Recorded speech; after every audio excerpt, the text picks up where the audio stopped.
Salut, c'est Hugo, j'espère que vous allez bien, que vous avez passé un bon week-end. On est parti pour un nouveau résumé de l'actualité du jour. On perd pas de temps et on commence tout de suite avec la première actu. Le président de la République, Emmanuel Macron, a décidé de réagir suite aux manifestations contre le racisme et les violences policières qui ont eu lieu ces derniers jours en France. Il s'est entretenu hier avec le Premier ministre Édouard Philippe et lui a demandé de trouver rapidement des solutions pour répondre aux revendications. Finalement, c'est Christophe Castaner, le ministre de l'Intérieur, donc en charge de la sécurité au sein du pays, qui a pris la parole cet après-midi et je vais vous résumer ces annonces. La principale annonce à retenir, c'est que les forces de l'ordre ne pourront plus utiliser la méthode dite de l'étranglement. En gros, les méthodes qui consistent à immobiliser et neutraliser à partir du cou et qui peuvent donc logiquement couper la respiration. De la même façon, ils auront également interdiction de s'appuyer sur la nuque ou le cou d'une personne lors d'une interpellation au sol et ces deux méthodes sont donc interdites et ne seront plus enseignées dans les écoles de police. Le ministre n'a en revanche pas évoqué le plaquage ventral qui a été utilisé lors des interpellations d'Adama Traoré,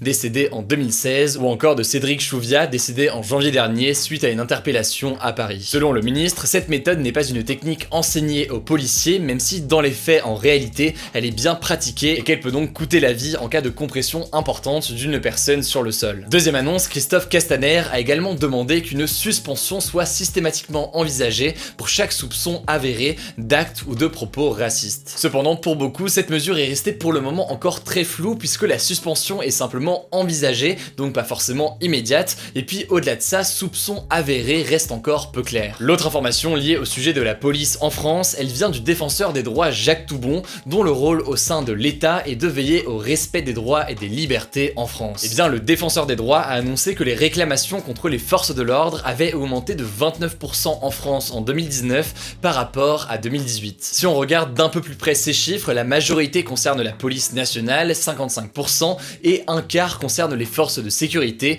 comme les CRS, avec 27%. Ces derniers étaient très critiqués pendant les manifestations des Gilets jaunes, notamment pour l'utilisation du LBD, un lanceur de balles de défense qui a déjà fait de nombreux blessés graves. Au passage, dernière information liée à la police en France, le média Street Press a révélé l'existence d'un second groupe Facebook qui réunit plus de 9000 membres des forces de l'ordre et sur lequel de nombreux messages racistes sont véhiculés. Bref, l'actualité concernant les forces de l'ordre est très présente, y compris en France ces derniers jours, et je vous mets des liens en description si ça vous intéresse. Au passage, comme chaque jour, pour clore l'actualité nationale, le bilan en France lié au coronavirus apparaît actuellement à l'écran et vous pouvez faire pause si jamais c'est un élément qui vous intéresse. Comme tous les jours, on fait un point à l'étranger et on commence tout de suite avec un point sur la situation aux États-Unis. Vous le savez, depuis 2 semaines maintenant, suite à la mort d'un Afro-Américain, George Floyd, et bien des manifestations ont lieu un peu partout dans le pays pour dénoncer les discriminations et les violences envers les Noirs. Et hier soir, la ville de Minneapolis, où est mort George Floyd, a pris une décision importante. La mairie, qui est du parti démocrate, autrement dit du parti opposé à Donald Trump, a annoncé que la police de Minneapolis allait être démantelée. C'est une annonce assez inédite et encore un peu floue, mais en gros, pour faire très simple, ça veut dire que la police actuelle ne va plus exister et qu'elle va être remplacée par une nouvelle organisation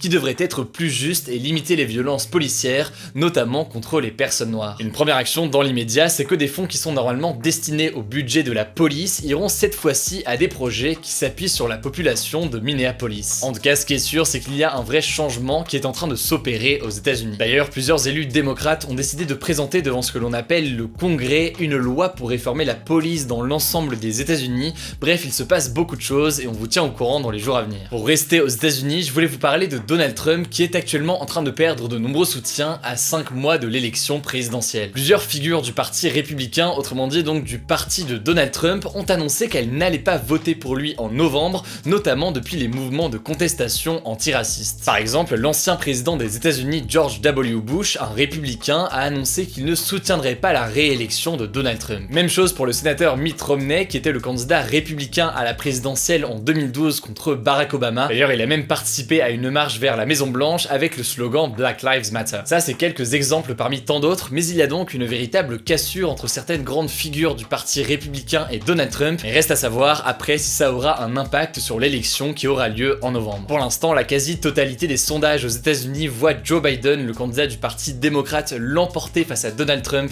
à la présidentielle en novembre, mais cela dit, donc c'est en novembre, il y a encore beaucoup de temps avant l'élection et ça peut évoluer très très vite. Autre sujet à l'étranger, plusieurs statues représentant des marchands d'esclaves ou alors plus largement des personnes reconnues comme ayant commis des actes racistes ont été vandalisées lors de manifestations au Royaume-Uni, en Belgique ou encore aux États-Unis. Par exemple, à Bristol Bristol en Angleterre la statue de bronze d'Edward Colston, un membre de la Royal African Company et qui aurait transporté environ 80 000 esclaves d'Afrique vers l'Amérique, a été jetée à l'eau. En Belgique, c'est une statue de Léopold II qui a été vandalisée, et Léopold II, c'est un ancien roi belge qui est jugé responsable pour beaucoup de la mort de millions de personnes lorsqu'il a colonisé le Congo. Enfin, dernier exemple aux États-Unis, c'est la statue de William Carter Wickham, un général américain de l'armée d'anciens États où l'esclavage était légal, qui a été mise à terre par des manifestants ce week-end. Beaucoup de statues étaient là depuis des années et étaient déjà très critiquées, et donc les protestations actuelles remettent en cause l'existence de ces statues